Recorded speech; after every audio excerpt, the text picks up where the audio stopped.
of every economy. Irrespective of the political situation of the country, the nation will still depend on agriculture. And as Cameroon is faced with so many challenges, with the crisis in the northwest and southwest region, with Boko Haram insurgency in the north and the ongoing crisis in the east region, with political infighting among political parties within the center and other regions of Cameroon, with a low level of employment in Cameroon, a lot of factors affect agricultural productivity in the country. Our nation used to pride itself as a bread-breeding basket of the entire Central Africa and possibly part of West Africa, in which we are called the African in miniature, with so many fruit that we used to produce in Cameroon, with the CDC banana that we used to produce, with a good number of African nightshade that we used to produce, with so many Igbo cocoa that we used to produce. What has become of these, especially as we equally look at the Z maize, what is locally called maize? Lots of these are constantly being affected by climate change. Climate change has created a devastating impact on the way we do our agriculture, and politicians, instead of focusing on doing research and aiding and assisting researchers to beef up agricultural productivity, they've invested their money on propaganda and political activities just to save the face of the nation, while the common masses keep dying of not having adequate knowledge of producing their crops as far as enhancing the nation's food supply chain is concerned.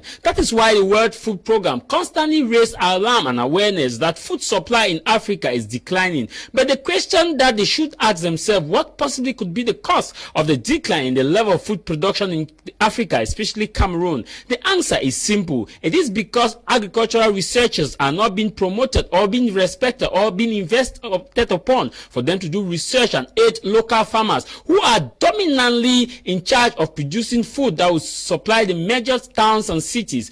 As far as that is concerned, we keep wallowing and depending on importation of local product like onion, like even the so-called tomatoes, rice that we ought to produce, even maize that we ought to produce. We keep depending on this. It is within this context that today's edition we dedicate it to look at local pest control measures and its impact on agricultural productivity. Often as it is on this platform, you will want to get politics, but today we are going away from politics and looking in depth into agriculture, because without food the politicians will not eat. Without food the politicians will not have the stamina to tell you the series of lies and partially truth that they always tell you. However the case may be, as we reflect on Romans 13 verse 1 to 5, I want to say this is House of Commons with me, Kamer Jarvis.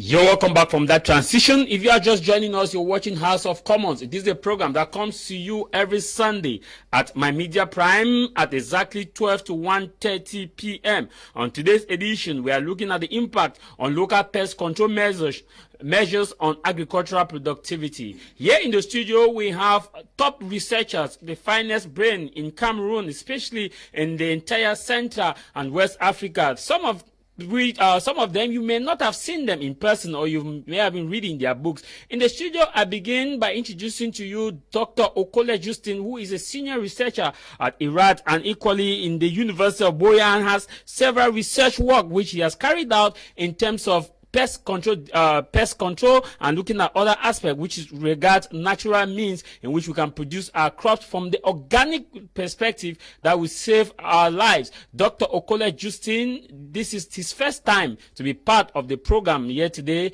Doctor, happy Sunday and welcome to the program. Thank you, Jarvis. I'm very glad to be here, although this is not my first time to be at this TV station, but for this program it's the first time, and I'm happy to be here. Thank you very much, Dr. Okole Justin. How is the Southwest region doing this today? I think that it's fine. It's fine, relatively fine. I come all the way from Mekona this morning. I think it's relatively fine, relatively. Thank you very much. Here in the studio we have a senior researcher too who works in the University of Boya and have been doing a lot as far as researching on crop productivity and working on pests is concerned. He is Dr. Tangen Dennis Achiri.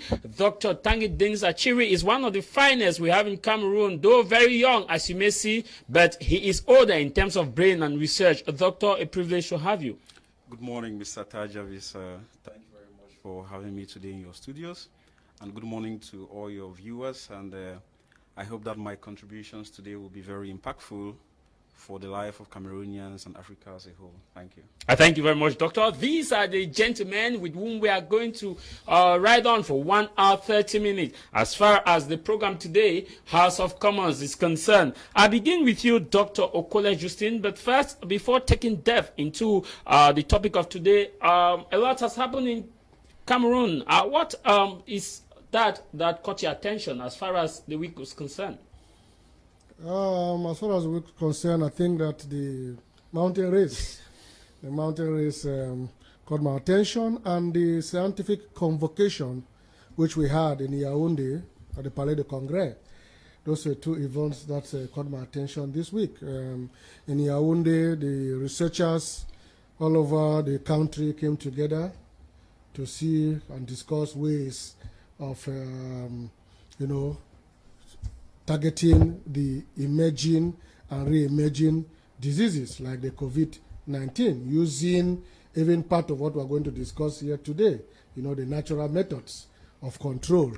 And then the mountain race, which just ended today, with a lot of festivities and everything that happened yesterday and continued today with festivities. I think those two things, events caught my attention. Thank you very much, Dr. Okole. Equally, Dr. Tangen, what caught your attention as far as the week is concerned? Actually, in line with what my colleague Dr. Okole just mentioned, was a mountain race which took place yesterday in Boya. Boya was actually having a good time with the mountain race. Unlike the previous years, last edition was sort of the old mountain race we used to know. So we are looking forward to an improvement in the organization and maybe in the trophies that the winners take home. And we want some ambience to come back to the mountain race as we used to know it. So overall, I think it was a success. No major event we've heard so far. And we congratulate all the winners and the people of Boya who turned out to support the event. Concerning also is the COVID-19 situation that Cameroon finds itself, as every other nation in the world. So we are looking forward to local researchers, like he mentioned, to put their heads together to see how we can combat COVID-19 from this angle of the world. So those are the two major events that caught my attention. Thank you very much, doctors. Straight away, we'll move to the program of today. Begin with you, Dr. Okole. Dr. Okole, a lot keep happening as far as the nation is concerned, in terms of agriculture, in terms of research, in terms of how we do productivity. But I want us to be specific on pest control measures, looking at how we intend to go about it and how we intend to carry out research. My first question to you is, when we look at the rapid disappearance of some products like Colocasia, what's locally called the Igbo cocoa, maize too is being faced with a lot of challenges, tomatoes being affected, people attribute it to global warming. Are you, as a researcher, what could be the possible cost of this? Yes, I think agricultural products face what I'll call biotic and abiotic constraints, that is living factors and non-living factors. And it is not only about climate, even though climate comes with certain things that are linked with other biotic constraints. If there is a rapid increase in temperature or abnormal increase in temperature, then you will expect certain fungi, microorganisms, insects to increase their activities and population and cause more havoc on certain products. If you have certain unusual winds, high-speed winds and things happening, then they are going to carry or disperse a lot of biotic organisms from one place to another. So there will be invasion, you know. So it is not, the climate change has a link with these other biotic factors. So the climate, the biotic factors, and the way in which we manage our agro-ecosystem, those are the things that are causing certain problems that we are facing in our agro-ecosystem or are affecting our crops. Okay. Doctor, again, I still will come to Dr. Achiri. I want to get this normal understanding. Does a common man understand the impact of these diseases on these crops, or are they just been looking at it that is just a mystery? You don't understand that there is a scientific explanation to this, because oftentimes you hear they'll say, no, these are evil people, people are pulling my product, as we used to hear in local parlance in pidgin. Some persons don't draw my crops, some persons don't draw my crops. Are they aware that there are scientific explanations to this? Yes, they are aware. I think that a lot have been put in terms of training farmers on best practices of cultivation. Research, Ministry of Research, Ministry of Agriculture, the universities, they have been doing their best in training certain stakeholders, most especially farmers, on best practices of cultivation and what is happening to agro-ecosystems. So the farmers are aware. They are the first researchers. Farmers are the first researchers because they are always on the farm every day. So they are aware. There are certain things that they will tell us, the researchers. They will tell you, but they don't know the mechanism. Or sometimes they might not know what to do. So we have to consider that as hypothesis. And we carry out research to really find out, you know, whether what they are saying is really the cause of what they are saying. And then we come out now and then present to them that this is what we find. And we work with agri personnel, you know, extensionists to transfer this knowledge back to them. But we work in a triangle, yes, in a synergy. The researchers, the lecturers of agriculture, you know, or researchers, no matter the domain, the farmers, and, you know, yes. Dr. Achiri, when we talk about pest, the common man who is watching us now in Bamenda, or our mommy in the bushy our mommy in the bush, who is watching us now, and those who are in Gunuku, in Kikakilaiki, in Zawarabi, those in Way Village, those in Abukunjaman, those in Bole Bakundu, who don't understand the word pest in their local way. How will you transcend this to them when you talk about pest? Because they possibly are watching and want to understand these are things that affect their lives. Yes, thank you again, Mr. Taj Jarvis, for this opportunity to explain this basic concept of pest to our parents, our friends, and even some scientists who are involved in research. In very simple terms, a pest is any organism. It's a living thing that interferes with human interest. In fact, if it's an insect that goes to that mama's cabbage farm and destroy her cabbage, that is a pest. If it's a goat that enters your cornfield and ravage your corn and destroy everything, that is a pest. If it's a domestic bird, what we call controfowl, that enters your farm and destroy things, that is a pest. In fact, if it's a human being who enters your farm and steals and destroy and cause damage to your product, it's called a pest. Because we are in the context of agriculture, you see that my examples have been limited to agriculture-related activities. You should also know that mosquitoes interfere with your health, so we consider that as pests. The termite destroy your cardboard house, your infrastructure, your tables and chairs, that is a pest. You have the cockroaches that go into your boxes, destroy your clothes, your books. You have the rats. So an organism, a living thing that interferes with human interests. From the human perspective, we can call them pests. And so I hope this basic explanation will go home to our parents so that they can understand what we mean by pests as we continue in this discussion. Okay. Yeah. Let me come now to the aspect of the pest control measures.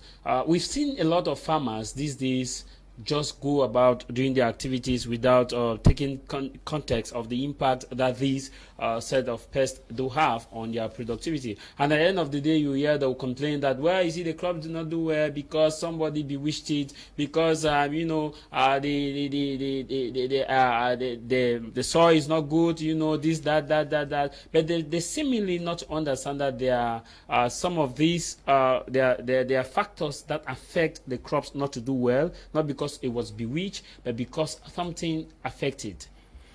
I agree with you, and in fact, the idea that we invoke God, witchcraft, and spirituality in the failure of production is not unique to our parents in Cameroon or Africa. In fact, even in Europe, back in the days, people actually made sacrifices to gods to complain about diseases and pest problems with their Irish potatoes and all of that. So it's not unique to Cameroon to complain and see it from the standpoint of a God cursing us or our relative not allowing us to be successful in agriculture.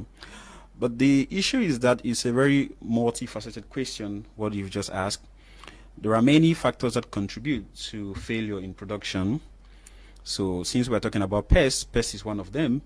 But if you take a holistic viewpoint, you see that recently we now talk of climate change playing a role, the kind of agronomic practices, agricultural practices the farmers use, their soils, the fact that they have been farming on the same place for a very long period of time, the fact that they are using improved varieties, and these improved varieties have to come with their own form of agronomic practices, which maybe the farmers are not familiar with.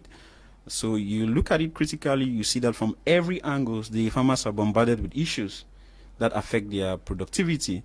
So that is why we employ farmers who actually are also researchers to collaborate with other researchers home and abroad so that we can improve productivity. And in fact, we also employ the government to play a central role in this connection between farmers, researchers, and scientists all over the world. So we just want to call the attention to our parents that we are in Africa. We are not ruling out witchcraft and other issues, but it could be bigger than witchcraft and other issues. So more of it we'll be discussing in this show.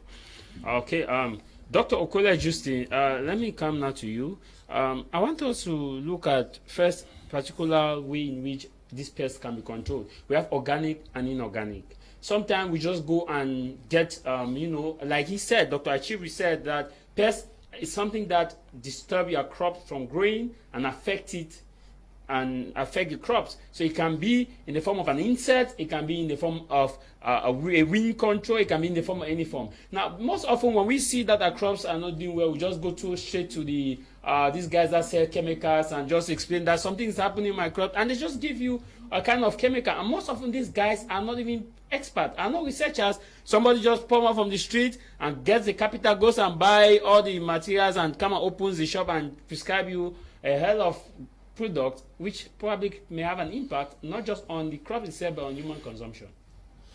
Yes, I'm happy that you brought that point of anybody out there just goes and starts selling chemicals. It's just like pharmacy for medicine. Not everybody does that, and they're supposed to put that law. It is there. The phytosanitary law in Cameroun states the procedure. Is there a law in Cameroon? Yes, there is a law. There's a phytosanitary law that tells you even the procedure of who can sell, what you have to do, the documents you have to get before you can be eligible to even sell products. But unfortunate. Now, coming back, the parents that we have or the people that are doing farming, I'm glad that a lot of agricultural establishments, vocational training in agriculture, they are coming up bit by bit, and therefore the breed of farmers that we'll be having in the future is changing gradually, even though it's still slow, which means that in future we'll be able to have farmers that can carry out farming using certain best practices. And for pest control, that starts with identification. You need to identify the pest. You need to identify the problem. Once you can't identify the problem, you might be using a treatment to treat something that is different. You might be using a fungicide. Meanwhile, the problem is a tick, is a mite is an insect and therefore will not be working. So first, you need to identify the problem. Identification is one. Before you can go into whether you're going to do a curative treatment or you're going to do a preventive treatment. So you need to identify, you need to follow the problem. Sometimes you just see farmers they do preventive without the pest not even being there. They don't want it to come. So they spray, without even monitoring. They don't just want it. But sometimes it fails and it just increases their cost of production. So certain knowledge is necessary for those who are farming and for those who give advice to the farmers. And you remember, we've done a lot of research that we have done. Those who give a lot of advice to the farmers are those who are selling those chemicals. The farmers believe in them because that's where they get their chemicals. So they go to them, they go to some of their colleagues, and then a few go to extension workers, and then to us agri researchers. So those who are selling chemicals, we need to change. We need to change to find out the criteria for them to be trained and have certain knowledge before they can be selling and be recommending certain chemicals. Because you need to know. I have been doing that. Farmers send me pictures in their farm. Hey, doctor, I have this happening in my tomato. From the picture, I can tell you it is a fruit fly. And from there, I can tell you which chemical to use or which procedure you can carry out, which technique you should use. Not only chemical. There are techniques you can use. You can integrate with chemicals and you have better and best results. Okay, Dr. Achi. Yes, Jarvis, let me just add to what Dr. Kole has been talking about. In fact, agriculture in Cameroon, and I think Africa at large, relies on knowledge that was passed down from parents to their children. And the traditional methods of doing things, some people are still very glued to these methods of doing things. They learn from their neighbors and trying to invoke the role of the small-scale pesticide sellers or pesticide dealers, as I'll call them. Some of them do have farms, but they're also business people. They have to sell something. So in some cases, we realize that they sell what they have, even when they know that this product will not do the job, but because they have to sell, so they sell what they have. It's like you go to a doctor and you believe the doctor has the answer to your problem, and so he says. So I have a couple of master students who are actually looking into this behavior perception from these small-scale pesticide dealers. So we are calling on them to be very cautious. They are playing an integral role in productivity. It's not about them selling chemicals. Whatever they do has a direct impact on the farmers. So we strongly advise them to follow some of the phytosanitary protocols that we have in the country. And I just want to add something about homologation of chemicals in this country. It's no secret that we have chemicals in our shop, pesticides, that are actually not homologated, but they're in the market. And even the procedure to homologate some of these things... They are just raising an issue that I really wanted to ask. Yes. I mean, even the procedure for homologation is, in many cases, is actually violated. The people who do the homologation, I'm sorry to say it, do not have the mastery of what they should do. But because a lot of money play on the table and under the table, so we just have these things in the market. So pest problem is a holistic problem from all angles. We need to look at this thing again from a different perspective. And just to add one more thing to the discussion regarding the behavior of the small-scale pesticide dealers, we believe strongly that these pesticide dealers, if they play their role very well in advising the farmers on what they need to do, at what time to do, they will be just part of the central team to help improve productivity in this country. But as Prof was saying, most of them do not have the basic training in pest control strategies. So we are hoping that in the future, if any pest control program is organized, they should be the first ones to register to be part of it, not only the farmers. They should be the first ones to register, and they should be able to play a middle role between researchers and the farmers who actually come to their shops to buy products, especially pest control products. Thank you. I want to add this to you before coming to Dr. Okole. You've raised an issue of homologation as far as the laws are concerned, and a lot of viewers, they are getting it today to understand that there is a law that regulates those who should sell chemical. I want us to briefly look at this issue to educate the masses, because if we don't do this, it will keep repeating itself over and over again. When we look at the phytosanitary law, which stipulates that you must at least have a certain level of training and have a certificate before you can give, sell some of this product to farmers.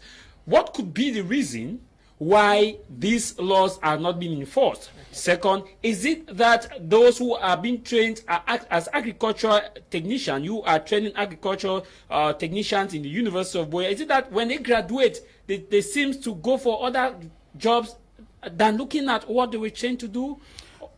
Actually, let me start by defining what homologation means. Homologation means that a certain product which is designed to deal with a certain pest problem has gone through some examination at the level of the country in which it's supposed to be used, and the researchers who are qualified for that has approved that this chemical is fit to be used in our local system vis-a-vis our own agro systems that we find ourselves inside. So the question we have is that, again, a lot of the agricultural practices in Cameroon is knowledge that is transferred from parents, from grandparents to parents, and to their current children who are also engaged in agriculture. I'm not trying to dismiss the quality of such knowledge. It's very important. In fact, it is a backbone for what we are doing today. What we are just trying to say here is that young people are not engaging in agricultural activities as they should, especially those that we have trained from the universities, some agricultural schools, and all of that. So we find a gap between training from universities and agricultural schools and actually practicing agriculture. For the most part, those people who are in agriculture now actually stumbled into it. We are yet to have young Africans who are crazy about agriculture, who are passionate. Yeah. So we don't have that. And I can understand their sentiments. There are a lot of bottlenecks in the process, which I'm not sure is our topic of discussion today, but there are lots of bottlenecks that actually prevent young people from participating in agricultural activities. So at the end of the day, we have to write concours to become a teacher, to become a gendarme officer, a policeman, or a soldier. So speaking about knowledge gap, I think that there are a lot of things that can be done in Cameroon such that young people who are trained in the modern context of doing agriculture can integrate with our parents who are already practicing knowledge they got from their parents, so that we can improve agricultural productivity. And the second point I want to make has to do with the extension officers. I think recently Cameroon does not have a good dose of extension officers. I do not think our farmers are getting first-hand research knowledge from researchers, which is supposed to be given to them by extension officers. In fact, I happen to have schooled in Ghana. Extension officers play a fundamental role. In fact, they were the ones who took me around doing my research into all the villages and nooks and crannies, and their farmers could speak some science with them, and I was marveled by how much their farmers could, relate with some of the things we were talking about. So I think that we have to improve our workforce for extension agents, give them the necessary resources to take knowledge from universities, research centers into the hinterlands and share with the farmers. And farmers should also be part of trainings so that they can be, suitable enough to use this knowledge which they have gotten. So I think that, again, we'll be discussing these concepts from many different angles. But then there is a gap between young people who are trained from agricultural institutions and those who are practicing agriculture. This gap must be bridged. Okay, Dr. Okole Justin, you want to add or ask the question that Okay, doctor, everybody just go and get the chemical and start implementing it in their farms. Are there effects into this? Like the I don't know, the Afobog, what's locally called mocap, being used. We see our mothers who, in the verge of controlling their Africanized shade, what is locally called Continjamajama.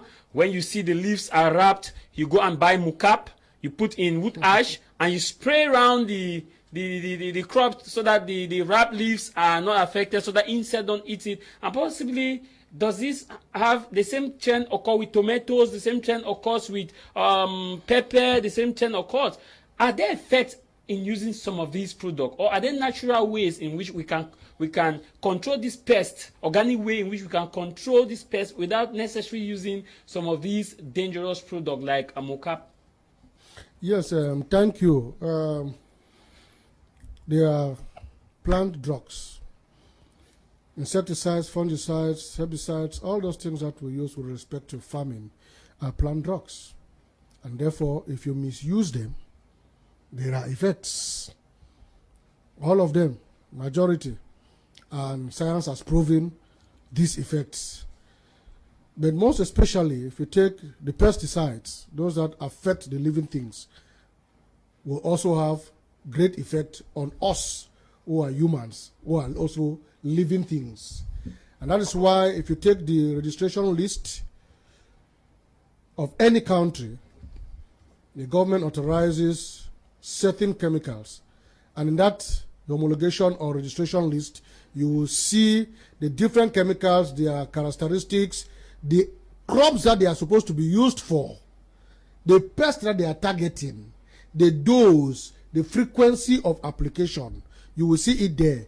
And their World Health Organization categorization. So if you take something like the mocap you are talking about, but it's not only mocap, you will see it there, class 1A.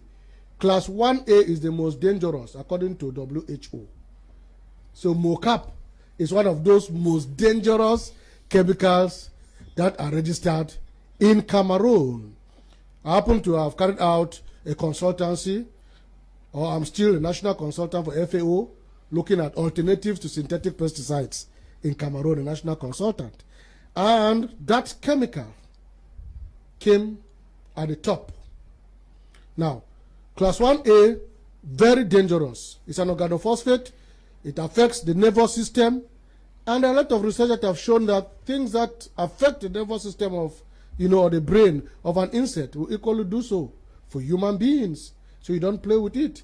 And we've seen a lot of cases of how mocap has caused a lot of problem in the houses, either mistakenly or people using it to poison other people. It's an effective chemical. It's a soil chemical. And they even use it to use on a maize on the when yes. I remember 10 years ago in Mamu village, it affected the family because they used it in the maize, and it fell in their it fell in their as they were cooking, it fell.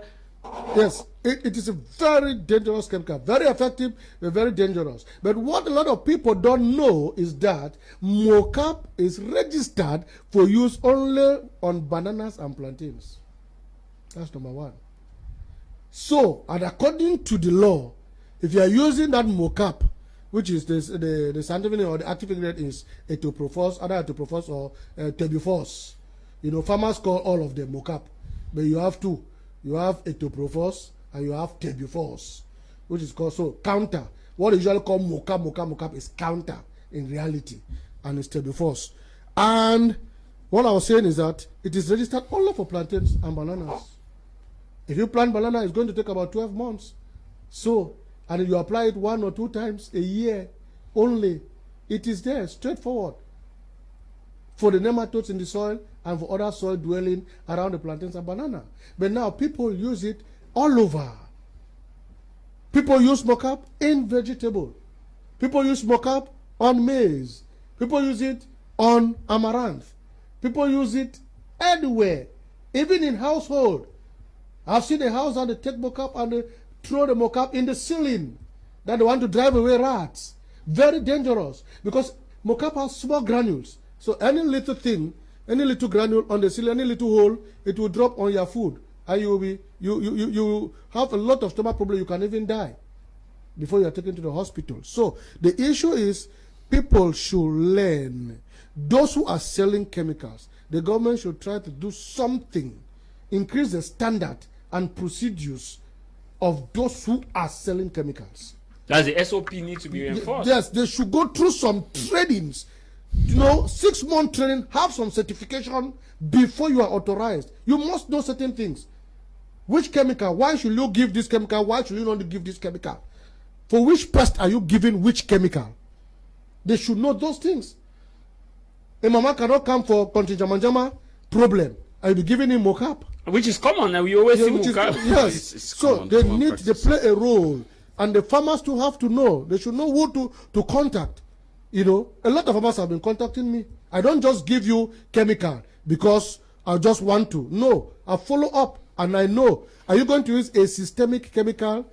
Are you going to use a contact? Are you going to use which chemical will be good for which pest? We're good at. And not only chemical. We have focused our life so much on chemicals. There are other techniques. That's why I was saying that to do pest management, you need a holistic knowledge. That holistic knowledge means you have to target it from different angles. That's where integrated pest management comes in. So you don't only look at chemical option. You look at identification, monitoring. You must monitor your farm to see when this pest is coming in, the timing. You must identify it properly. So you work with people who can identify that, no, this thing is caused by an aphid and not by a snail. This problem is caused by grasshopper and not by a weevil, you know. And then you get some detailed knowledge of that pest. And then you select options. Because there are some options that are incompatible. So you have, it's a knowledge base. Pest management is a knowledge base. You need to get some knowledge and then tell the people, okay, use this. And when they use, they come back with feedback. Then you can easily say, okay, no, this did not work because of this. Don't use this one because it will even have phytotoxic effect. What so many people don't know, like the cypermethrin, is a very common chemical. Farmers use a local name for that. Okay, Sipical. What they call because Sipical. I want us to use this local name so that the people can understand you. I know of Sipical. Good. But now you call the scientific name, I probably... Okay, fine. The active ingredient is cypermethrin. Okay, Sipical. What's that being used for? Sipical is an insecticide. Okay. Yes. It's an insecticide. It's in a group of insecticide or pesticide called pyrethroids. Very good. Have a good knockdown. It acts well and fast and that. But sometimes overdose of Sipical causes phytotoxicity. It will burn your plants and you will be thinking that it's a new disease that has come to your plant. Or God has cursed you. Yes, or God has cursed you. Or never has bewitched it. Something. But meanwhile, you have overdosed the Sipical. So there are certain things that you need to know. That's what pharmacists do for the medical field. So for you to really go and be selling and recommending chemical, you must have some basic knowledge of pesticides, of pests. Could it be the reason, maybe ask Dr. Ashe before coming back to you, why we go to the market, we get vegetable, you eat, at the end of the day, discover that you have running stomach, a lot of cancer cases these days, you have a lot of health challenges these days based on what we eat, because most of these products are not organic, in which they were supposed to be organic. We have chemicalized all of these products, where you go, quacks and charlatans who are selling, gives you just a chemical, and you implement it without looking at the fact that there is a life cycle of this, and probably the life cycle, if it's 6 months or a 12 months plant, you use it for a 3 months plant, it's still there. Jarvis, there is a strong correlation between the way in which we use pesticide and the sort of outcomes, health challenges that you have just brought to the fore. I like to point out that there is something which is called calendar spray of pesticide. So, Dr. then mentioned that it is good for you to monitor, then identify the problem, then attempt a solution. These 2 steps are not done. 2 or 3 steps are not done. Yeah. So most of the farmers rely on what we call calendar-based spray. So every 20 days, every 15 days, every 10 days, I have to spray my field. There are lots of issues with this. One, it might not even be effective. Number 2, there's an economic cost on it. You have to buy the chemicals. You have to pay the people who are spraying for you. And there's a health cost. So it is not an advisable way to conduct yourself as regarding pest control strategies. Secondly, the manner of application. Are you spraying very early in the morning, in the middle of the afternoon with the sun over you, or you're spraying in the evening? These are basic things we take for granted. After that, we have what we call the personal protective equipment. As you see me dressed like this, I'm not suitable for pest application processes, spraying pesticide. I'm not suitable for this. But you have people who are in underwears, in fact, without a shirt, and they carry the knapsack, and they are spraying in the field. Sometimes I see some of them even smoking at the same time doing that. Some are actually eating bread at the same time. I really want you to digest on this. Because these sort of behaviors will lead into small accumulations of those chemicals into your systems. What we call bioaccumulation. Down the road, there will be grave consequences. If not on you directly, probably on the children that you will bring forth tomorrow. So we are advising our farmers. I know we are in the tropics. It's very hot to wear those overalls and things once you're doing your pesticide application, but please do it It's for your own health.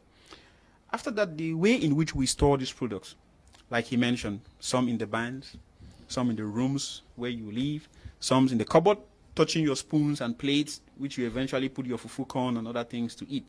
We should be able to have specific places to store these chemicals. Yeah. Just like drug, it's written on them, store in temperatures like this, store in a closed environment like this. But we've followed all those principles. So ingredients of those things get into our food, and we have the problems that we have. Pre-harvest period. What does that mean? If you spray your watermelons today, you should not harvest the watermelon tomorrow and sell in the market.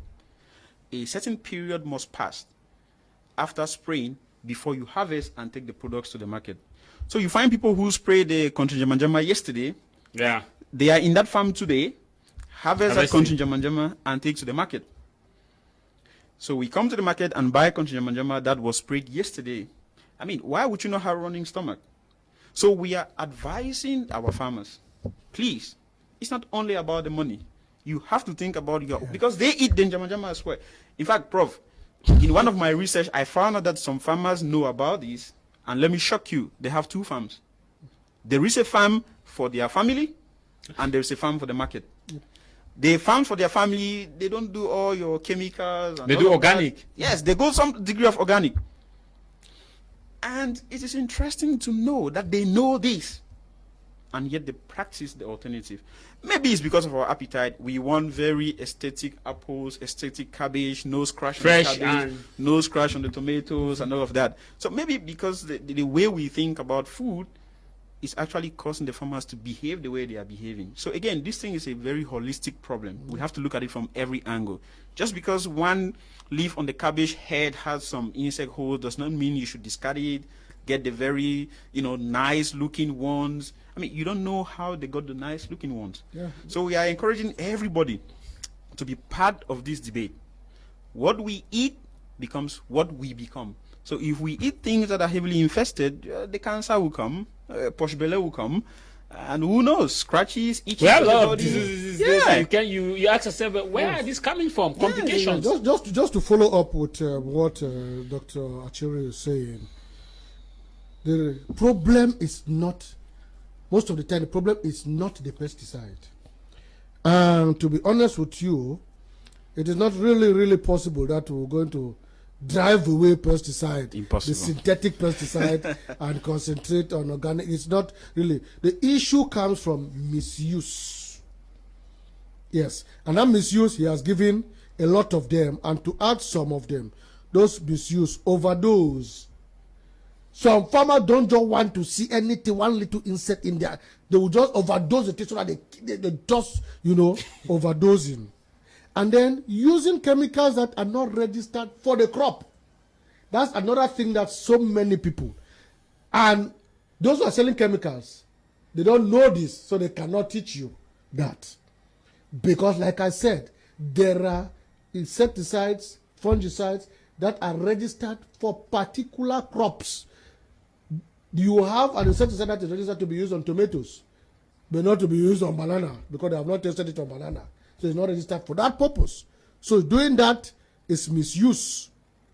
And then not following harvesting intervals.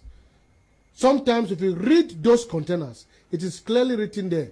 When you apply on a vegetable, harvest after 2 weeks or 14 days. Do we even look at the leaflet or do we Good. read? So those are some of the things. So, but you that are selling are supposed to be doing that. Because sometimes a lot of those farmers, they don't buy the containers with the labels. Yes. They buy Yes, retail. it's just retail. Yeah, so you selling should be knowledgeable enough to teach and to transfer that knowledge. And then, do you know that there are people who use the empty containers of pesticides to keep water for drinking? Keep salt, Maggie. Keep salt, Maggi inside and all that. Put their food. So some of those problems come as a result of this misuse. Not following the recommendations that are on the labels. They don't follow. Those are some of the problems. And this misuse automatically results to two types of health problems. Acute problems or chronic problems, what we call chronic effects. Acute is very common. Vomiting, You know, there are certain chemicals. Even this mocap, if you use mocap when the sun is shining and you don't cover your mouth, you don't cover your nostrils, I bet you, and you have not eaten, you can collapse in the farm. Yeah. Yes, to tell you what it means. And it's very broad spectrum. It means anything that touches it. That's why if you go to the banana plantations, in those days that they were using mocap heavily in the banana plantation, you hardly see even snake. Not one. Yes. We did a study, a research, where we compared different land use systems, different plantations, to find out how the microorganisms and macrofauna and soil characteristics within those different land use systems. In the banana plantations, the only things we were finding there were fruit flies and mosquitoes. All these other land, soil dwelling organisms. Could not be no, it cannot. Gone. Not possible. But how come we use that even to store maize at the barn? It's funny. It's funny indeed. It's funny indeed. Yes. So people just think that because it's effective, I can use it anywhere, anyhow. And some people use it to store maize. After they have threshed the maize, yes, they use it to store. That is for seed. If it's for seed issue, fine. But you take that again, you wash it, and then you want to eat the maize. No. And sell it in the market. Yes. Yeah, of course, sell it in the market. So those things are not proper. So we need to start changing our mentality. Okay. Yeah. Speaking of mocap, let's not indict mocap here alone. Okay. Almost all the chemicals that are involved in pest control, they're actually toxins. They should be called toxins. They are. And the insect, just so you know, let your viewers know that an insect is an animal too. It's classed under animal. So we have lots of systems that are common with them. So these things are designed in small doses to affect insects. But if you keep increasing the doses, you will be a victim. What we call non-target. You are not the target, but because the dose is very high, you become a victim. The life cycle is very active. Exactly. You become a victim. So they're actually alternative. They are alternative. Okay. Yes. What we are saying is that insecticides, the synthetic ones that we have been discussing so far, they play a vital role in pest management. We can integrate them with other alternatives. We shouldn't abuse them.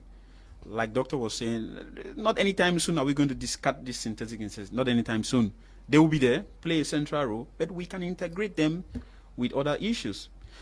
Talking of planting dates, farmers should collaborate with researchers. The climate is changing. Yeah, I was just about coming to that in the next segment of the program. Briefly, let's take on some few messages, some few questions. Okay. Hello, Jarvis. Good afternoon to you all in the studio. I really love the program, but I would like to ask this question. Doctor just talked of homologation of insecticide, but a country like Cameroon sells insecticides without expiry date. Agrovit 2020.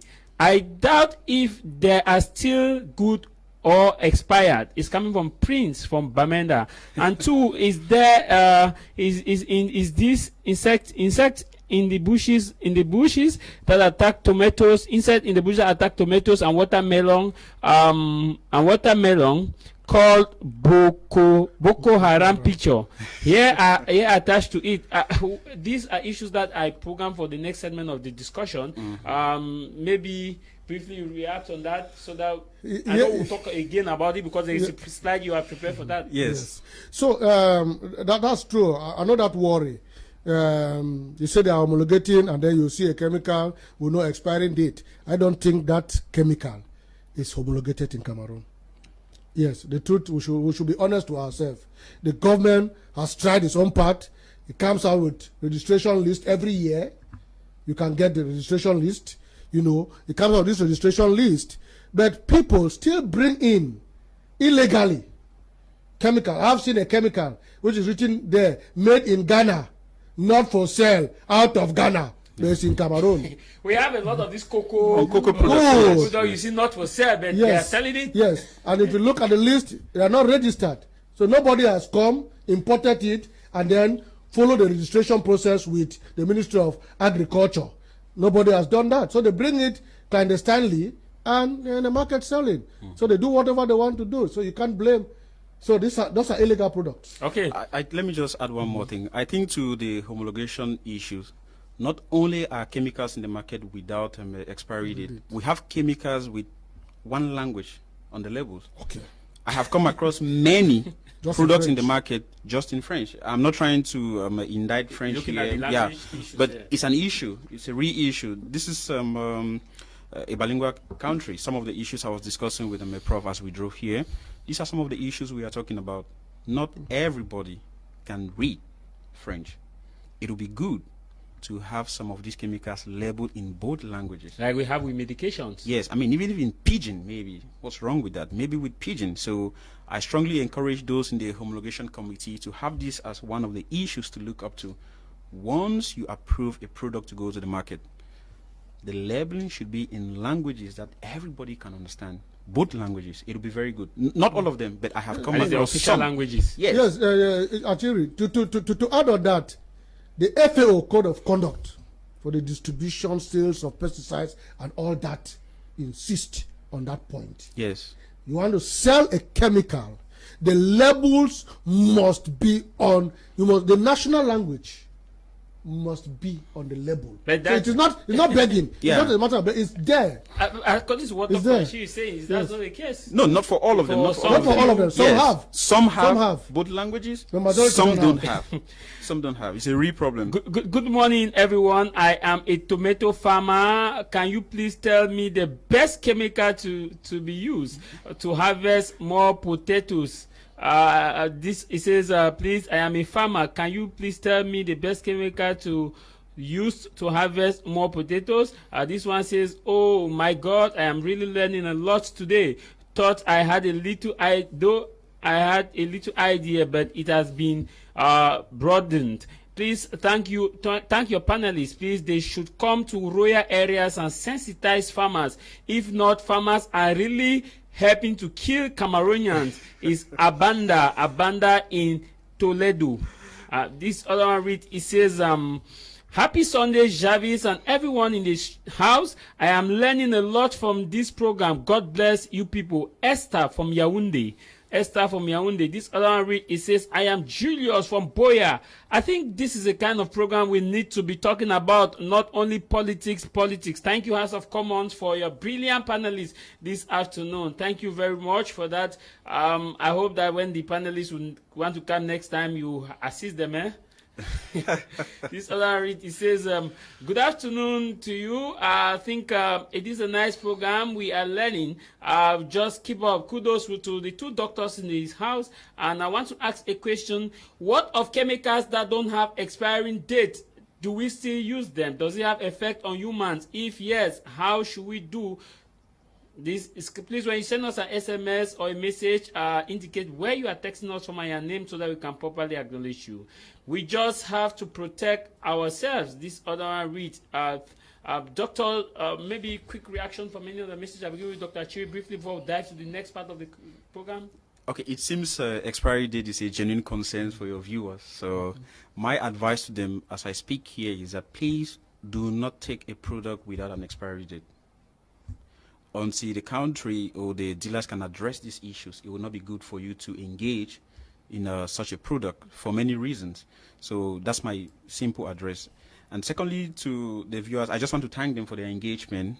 I wish they were writing their ages so we know the sort of people who are engaging in this debate. So I thank them very much for their genuine responses and concerns. I hope that we'll be able to answer all of them. Coming to rural areas to educate them as they wish, we will do something.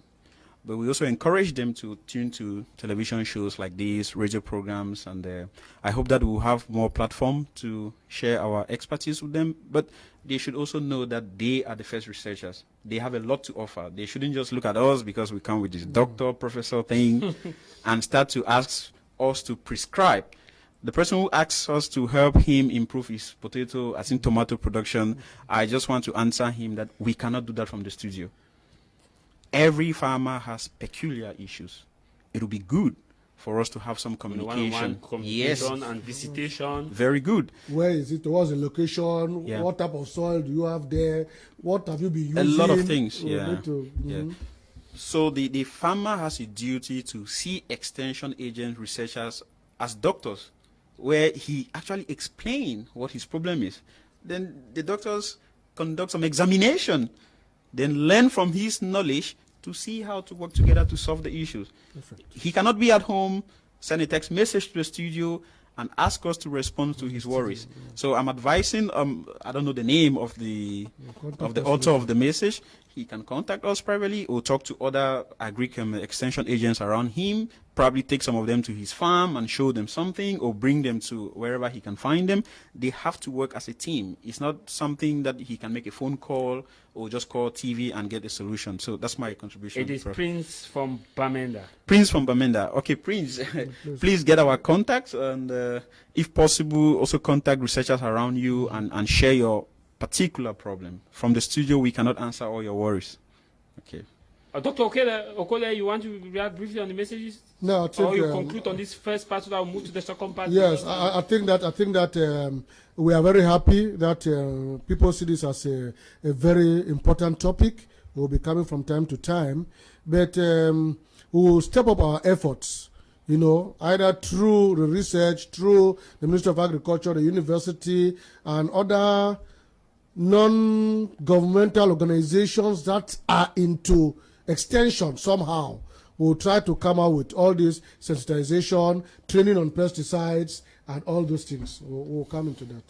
Okay, we'll take on this brief transition. When we come back, we'll dive straight to part 2 of the program. And part 2 of the program, we are looking at common pests that affect tomatoes, maize, vegetables, and how those can be controlled. And vis-a-vis looking at those who are running tomato farms, watermelon, pepper, those who are running maize, and banana, because Dr. Okole wants, I think, research on banana bunching top disease, where we'll look at that because Igbo cocoa is gradually disappearing or has disappeared regardless of where you are. But what of banana? Banana seems to be disappearing. Many people don't take a close look at the fact that Musa sapientum or is Musa paradisiata is disappearing. We are just focused on plantain, but banana seems to be disappearing. Before we used to have 4 or 5 fingers of bananas for 50, but these days just 3 for 100 francs. What could be the cause?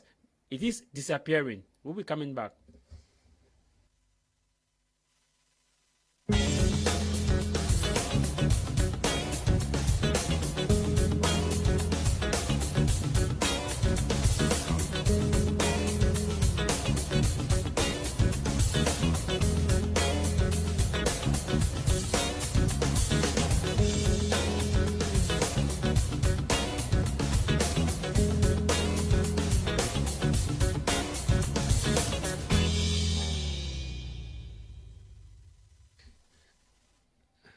You're welcome back from this transition.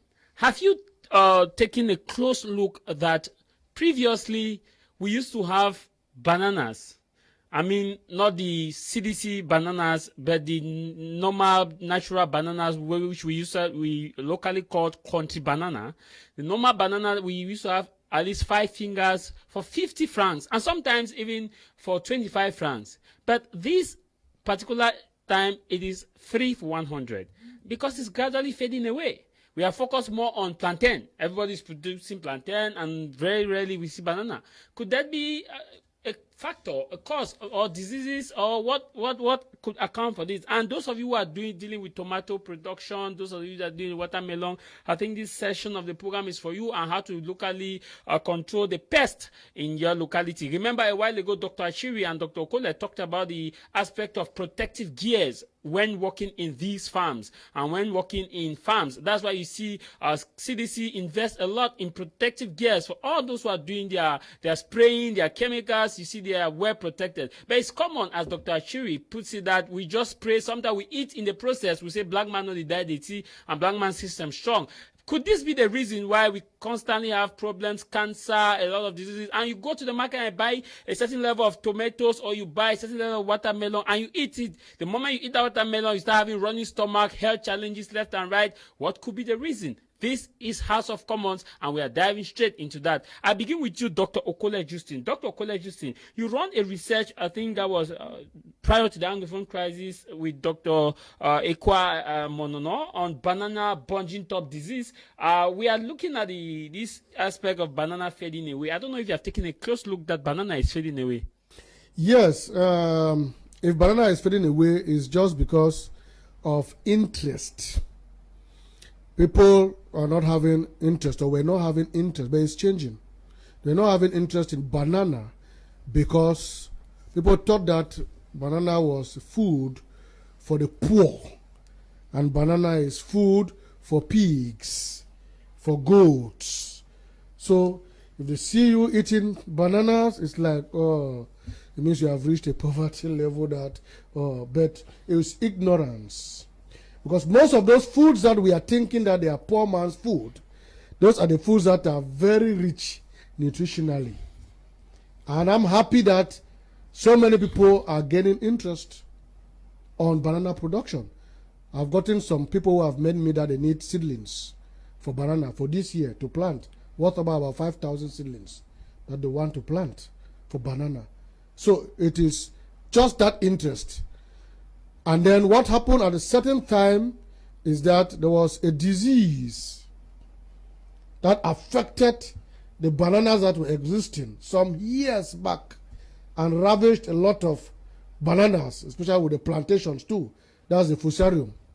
You had fusarium that caused a lot. I think fusarium race 2, if I'm not mistaken, caused a lot of problems, with the bananas. And that's how the world had to change the banana species to come out with a new species that is resistant to the fusarium. If you go to the peripheries of Buea, where you will find some of these bananas that you are talking about, you will always see them infested or infected with yellow leaves. Yeah. Those yellow leaves are common signs and symptoms of fusarium. If you cut the stem of the banana, you look in the middle, you will see a pinkish ring to tell you it is fusarium. And if you rear it in the lab or you incubate it, you will get, fungus. So it's fusarium and causing a lot of that problem. So those are, for me, those are the two common things that are making banana to be fading away. But the renewed interest that I'm seeing now, it shows that people are coming back to bananas. Okay. Yeah, Jarvis, let me just... I was coming to you. Yeah, let me add something to the banana story.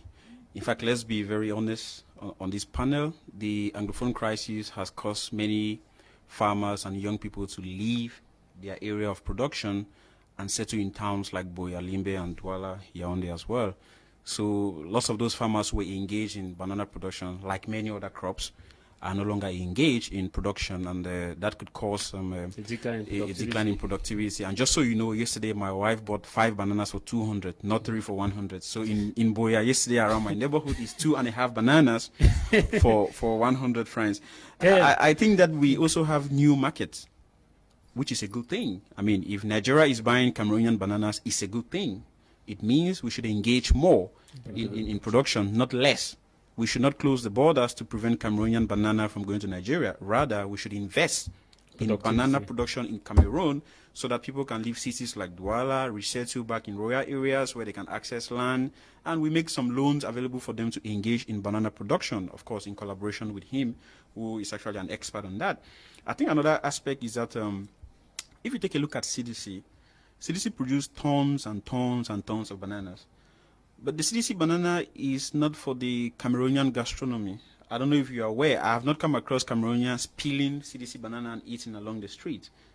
Maybe we used to do that in primary school days when we get into the CDC plantation, but it's rare. It's rare. I don't think in my and even the taste was different from what we used to get, and sometimes we prefer the normal banana. Exactly. So maybe CDC should engage. A couple of hectares should be given to our own form of local banana for local Cameroonian markets, and why not neighboring markets? I mean, CDC has the potential to engage in our local kind of banana production, so it would be a wonderful idea for them to sacrifice a couple of hundreds of their hectares to engage in the sort of local bananas that we can eat and sell to our neighbors like Nigeria, Gabon, and Chad, rather than only Europe, as is the not case. Not only CDC, if CDC does not want to do that, please, Javis, myself, and you. We can put money together. Not only CDC. We can put our money together. So we are actually using your platform to invite some agripreneurs, people who want to engage in agricultural production. They have the money.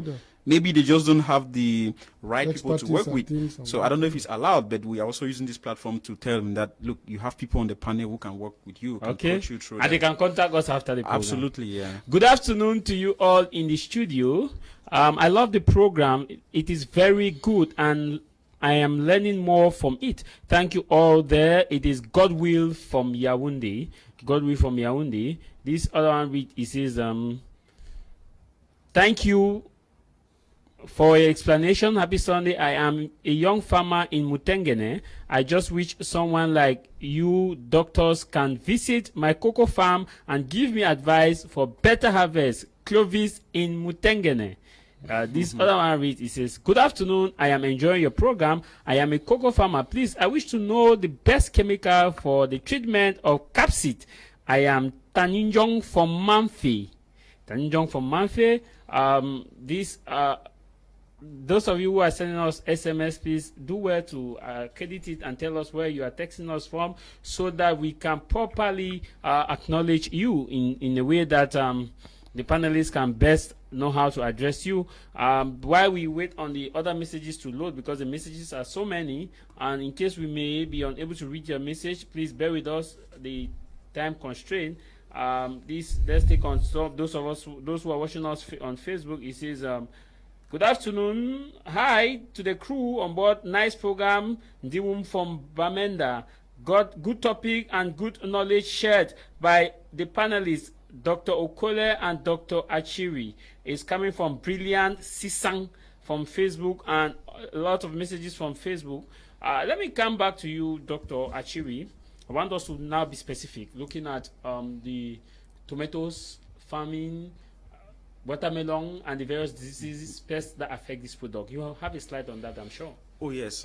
I wish my slide was on your screen for your viewers to follow. Maybe the technical person could be working on that while you continue. Okay, no problem. No problem. So I start with maize, which is a very important cereal around us here.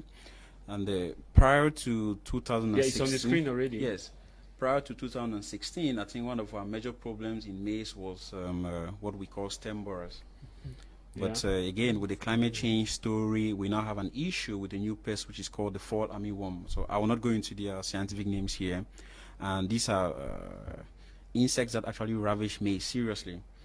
And when we come to the storage, we also have another weevil, the Cytophilus maize, that is actually a big deal for us. So speaking of how to deal with some of these problems, we encourage our farmers again to work very closely with researchers. There are what we call resistant maize that they can plant. There are good agronomic practices like cropping systems. They can grow corn and beans or other legumes together, especially for the corn in their field. So, I mean, there's a catalog of things they can do. We are also talking recently about microorganisms. Microorganisms are also now used to control some of these pest problems. And these microorganisms are actually environmentally friendly. So we encourage them to engage. We are also talking about nanoparticles. Again, it's high-level technology that we don't really have around here, but it's being discussed and is used in other parts of the world. We're also talking about biological control, using other insects to control other insects. So these are avenues for investment. You can invest in reining these organisms, parasitoids, predators, and release them into farmer farms to help them suppress pest populations without causing harm to the environment. Especially for the Cytophilus maize, which is a big problem in the store. I mean, traditionally, our parents use a lot of local botanicals. Botanica means plants that are around them. You know, what we call achakasara can help you. Siam weed. We also have eucalyptus leaf. In fact, wait, come again so that the farmers follow. Yeah. We're talking about achakasava. Achakasara. Achakasara. Yes. We locally call it achakasava. Oh, achakasava is okay. I'm sure it's what you use when you injure yourself. We use the farm which stop blood clots. It has anti-insect properties. Yes, it has anti-insect properties. Not only achakasara, eucalyptus leaf, neem leaves, cypress leaf. You know, the cypress leaf smells terribly, so it can actually repair some of the weevils in your store. So you spray it? No, you don't spray. If you go to Santa, my village where I come from, hello to Santa people. If you go there, you find some of the women, they cut the fresh branches of the cypress leaves and put them with the corn, integrated with the corn in the bands. So they produce some sort of volatile smell that can repel, some of the weevils away from their bands. So that is something that we encourage them to engage more, change the leaves, increase the frequency of the fresh ones in your band. So that way they can, Yeah, for small scale, you can deal with those leaves, cypress, saint leaf, what they call marsipo. Yes. When they thresh their maize, they mix the leaves with marsipo leaves, and you can do away with some of these pests. But for those who really do large scale, there are two things. I've worked with that. And it's a secret I'm giving here. Free of charge. Bush pepper. Bush pepper. Yes. Poivre noir. What they call poivre noir in French. Mm-hmm. The bush pepper, or what they call scientifically Piper guinensis, Yes. or these small spices you buy in the market is black. It's a very good product for stored insects. So if you have hermetic containers, that is airtight containers, you have containers that air cannot enter inside. So if you take like about the containers for water that we use, like this type of Supermon containers, or there are some jugs that are airtight. So if you take about 50 kilograms of maize and mix with about 200 grams of powder bush pepper, mix, put inside. But before then, you have to do a lot. There's what we call post-harvest management. So when you harvest your maize, dry it well. And when you dry it well in such a way that it is below 12% relative humidity or moisture, and then you mix it now with the bush pepper powder, 200 grams plus, let's say about 50 kilograms. Mix, put in that tight-fitting container to the brim and close. You can keep that maize for 7 months without the maize weevils. Mm-hmm. I've been doing that. I kept 15 tons. And this is knowledge for free. Yeah, it's knowledge for free. This is free knowledge. Yeah, this is my secret I'm giving out now. Because I've kept 15 tons, I've kept 10 tons of maize. I think there was a point that I visited you at the corner when you had a lot of maize in the lab. Yes. Yeah. So that is it for those, because that's a major problem. Yes. Post-harvest problem of Management, maize, those weevils with some other insects. Now, somebody talked about cocoa. He asked a question about which chemicals for cocoa. For cocoa, my best chemicals I would recommend to you, first is capsid problem is related to black pod disease. Capsid is an insect, it's a myrid. It's a sucking insect pest. So it bites the cocoa pods or the young stems and suck liquids out of it. And therefore, the toxins make the cocoa pods inside to be hard.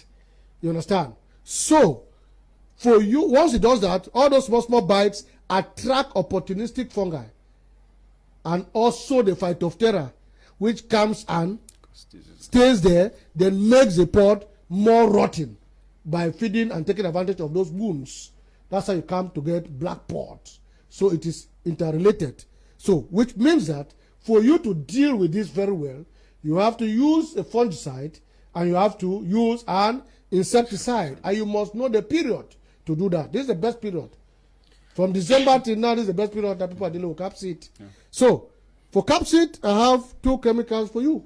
Normax. I'm not advertising any company here. No, I understand you are a researcher. You're just anxious to talk to the farmers. Normax, Actara. And then for the fungicide, you have Ovego and you have Adama. Even though some people are sticking to what they call it. Is it Mancozeb? Not Mancozeb. There is one other Nordox. Nordox 40 and Nordox 70. But I've done an analysis of these products.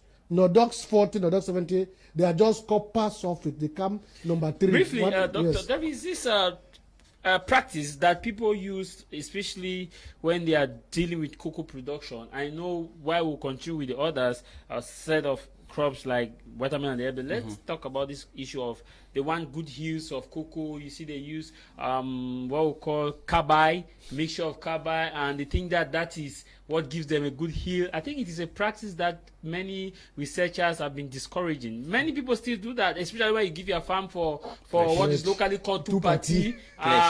People use carbide and the rest, thinking that maybe you are a researcher. No, I don't. I've never encouraged that. Yes, I got well, we're dealing with some farmers in Owe and the rest.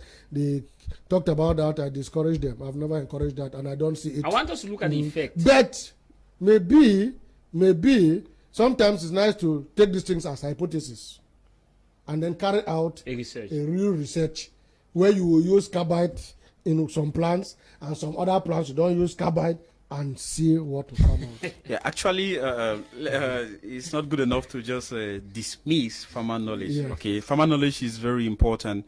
Just so you know, before they share some of these experiences with you, is something they have done a couple of years to get to where they are. I think the question we should be looking at regarding this cover is that are there residues in the cocoa beans from the cover?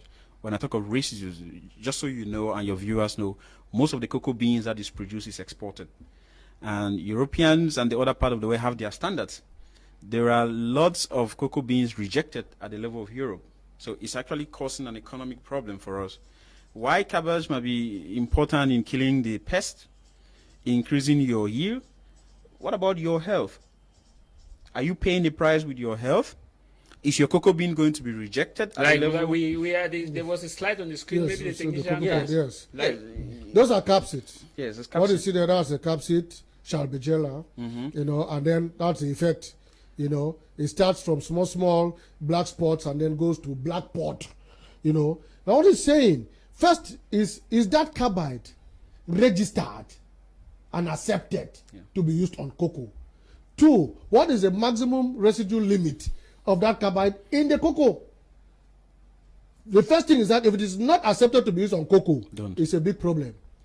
Second thing, even if it is accepted, what is its maximum residue limit on the cocoa? And Also your called health. MRL. Your health as well. Yes, and Probably there could be health consequences in the way you apply some of those things. So we really encourage farmers to engage in approved technologies. If they have already developed indigenous technology, share with the researchers. Let's really evaluate what you're doing. You might be engaging in something that is not bringing return to you. Just because your neighbor is doing it, you copy from your neighbor and you repeat it, you replicate it around the region. You might just be doing something which is not very good. And there was still the same in this issue, which they said at the end of the day, the crop had a short lifespan after being used. Who knows? That's something we should investigate. Toxicity. Yes, that you increase the yield within a short time. The other it dies, the crops die. That's why people don't like to give their farms for two parties. For pleasure, For pleasure exactly. and the rest. That's not very far from the truth. It could be.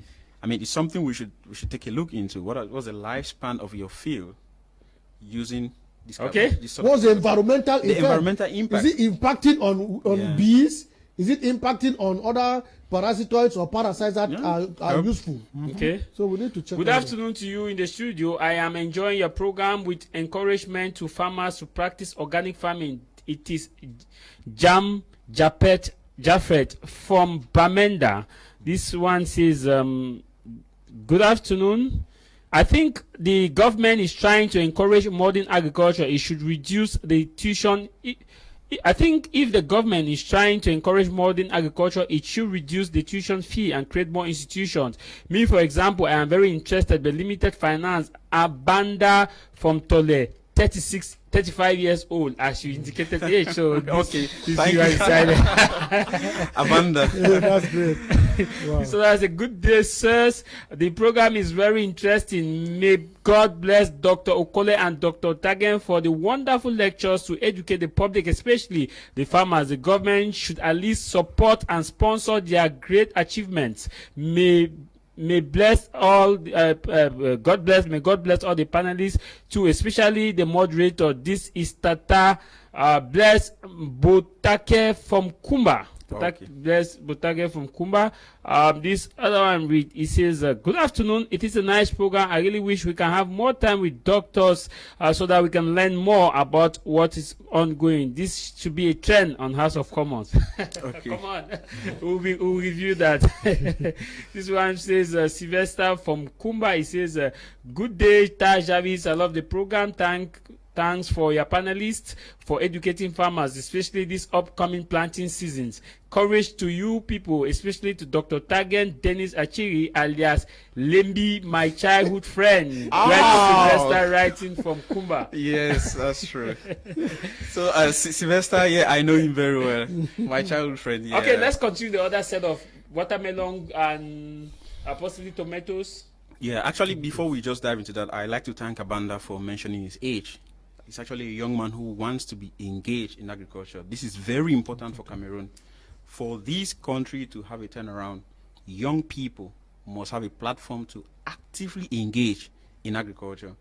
However, the government is going to do that, make loans available, improve a marketing system, farm to market road, create new market opportunities. These are aspects to be looked into. So Abanda, I just encourage you to carry on. If you can meet me, I'm in Boya. We can always discuss and improve on what you're doing. So coming back to vegetables like watermelon and tomatoes, of course, let me talk from the perspective of Boya that I live in. In the last 10 years, Boya has witnessed an increase in tomato production. In fact, it never used to be the case. But in the last 10 years, we have seen so much tomatoes, being produced in Boya, even sent to Douala, Kumba, and other parts. So we think that Boya is doing a wonderful job in tomato production. But some of the pest problems that they have over there, the very first one, I think I have some slides. I don't know if you have some slides. I think the producer, I'm sure he will put the slide on for tomatoes. Yeah. So we have the white flies. The white flies. Again, these are flies. I don't know if the slides are there. Yeah. Yeah. That's tomatoes. Yeah. We have white flies. We have fruit flies. Okay. Up. If you can take them up, it'll be good. Yeah. Okay. Yeah. We have it there. Yeah. No problem. So again, there we are. We have the white flies. We have the fruit borers. These are real problems for tomato farmers. We have the fruit flies. So the fruit flies, they lay their eggs into the tomato fruit. And by the time you cut open the tomato fruit, you have some small maggots, or what we call larvae, moving therein and eating your tomatoes. And we have the flies which suck sap from the leaves. If they are sucking sap from the leaf, they take away some of the vital nutrients from the plant. And in that event, they do transmit viruses from other plants to your tomato field. So we actually encourage farmers to monitor the field. The first part of pest management is monitoring. Do we have what pest in my farm? If it's pest A, pest B, pest C, what do we do?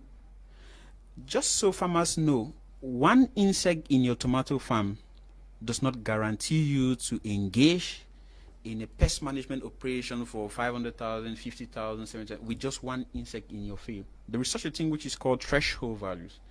I mean, you need to get a certain amount of insect in your 1 hectare tomato farm for you to engage in the process.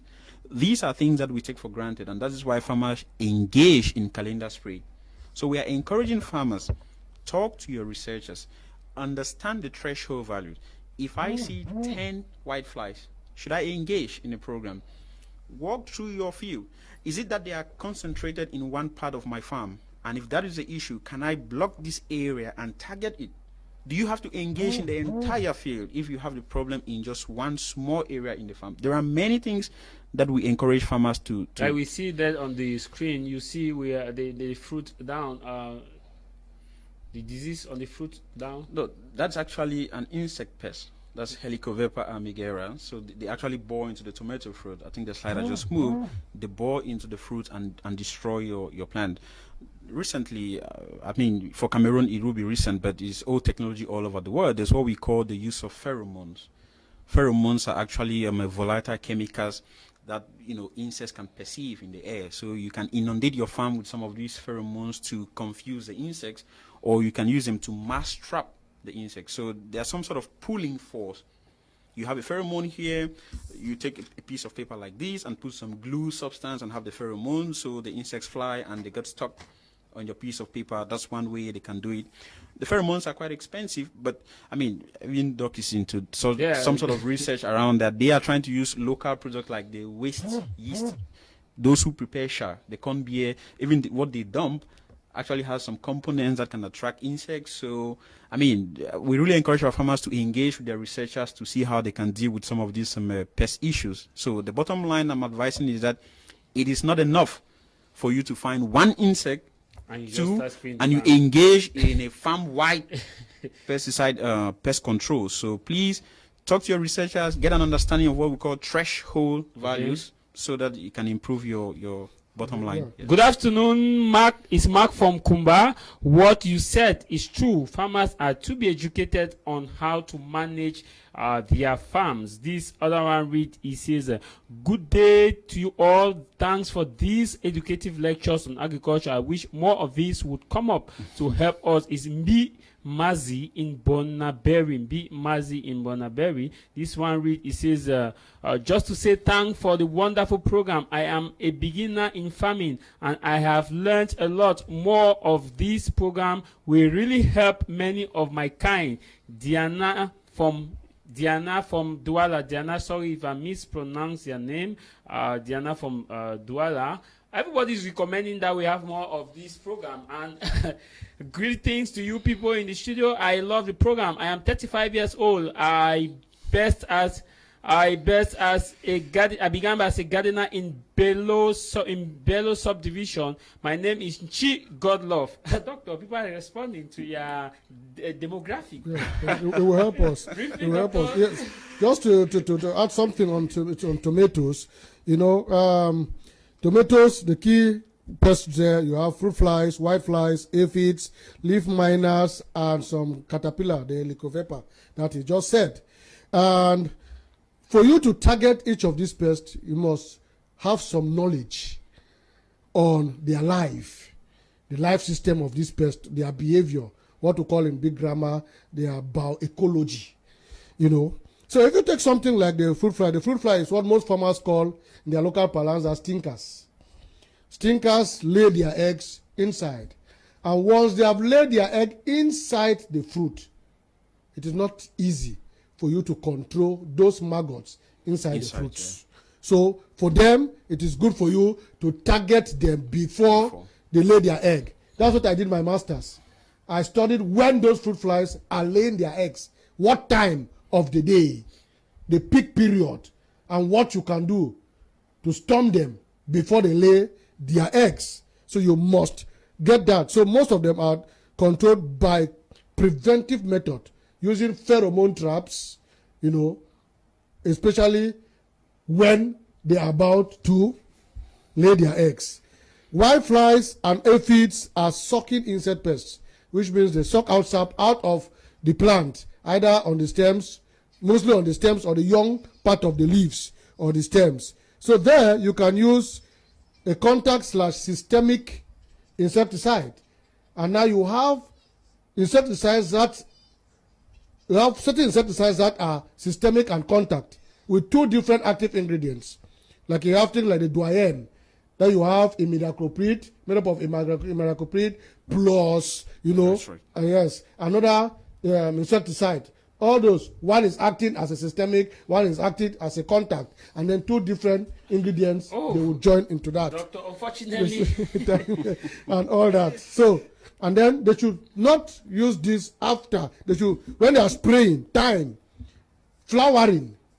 Once the flowers of the tomatoes are coming, stop the insecticide spraying. Unfortunately, time is not on our side. We often program for 1 hour 30 minutes. I want to thank you all for coming. Your last word, Dr. Achiri, before we take leave of you, and possibly if farmers are to get contacts of you people. Jarvis, thank you very much again for giving me the platform to share a little bit of my knowledge with your viewers. I'd like to thank all your viewers for engaging, especially the very young ones about my age, and I'd like to encourage them to keep the fight on what they are doing. They're actually playing a fundamental role in nation building, and I hope that they will not only build a nation, but they can build their families and their lives. So if you want to contact me, maybe I just give my number on air. Is that allowed? Yeah. 679 03 20 46 679 03 20 46, or you can always contact the numbers on the screen from the studio here, and they can always link you to some of us. And I hope you call us again next time, Jarvis, for us to contribute. And probably next time when we come with some farmers too on the platform. Subsequently, I think this planting season will program a topic so that to educate the farmers as of what they need to do as they move on with the planting season. Subsequently, maybe next week with some farmers. Dr. Okola, before taking over your last word. Thank you, Mr. Jarvis. Thank you so much. I think that's an interesting program. We've been waiting for such. I think that more and more people should get interested in agriculture. Sincere involvement in agriculture is going to be what is going to change this country. Exactly. And on the part of the government too, when we bring in slogans, when we talk about modernization of agriculture, we should be sincere and put in place things that are going to really modernize agriculture. And you cannot modernize agriculture leaving aside agricultural research. That's true. Much money should be given for agricultural research for us to modernize agriculture. Then we're going to emphasize on sensitization of the rural farmers. Those in the peri-urban areas and the rural areas, we're going to do more sensitizations and training, especially on pesticide misuse, safety measures, and alternatives to pesticides. Unfortunately, we have to end here. Good afternoon. Sir, I think if the head of state can listen to this, it will be a great deal. God bless you, Tata. Bless from Batoke. To all those of you who took our time to send us your SMS, unfortunately, because of time, we could not read it. Hello, Enogene Peter from Pernambuco. All those of you who took our time to send us SMS, because of time constraint, we could not read the SMS, and I must say that it's been a 1 hour 30-minute ride with us. www.btmediagroup.net is our website. www.btmediagroup.net is our website.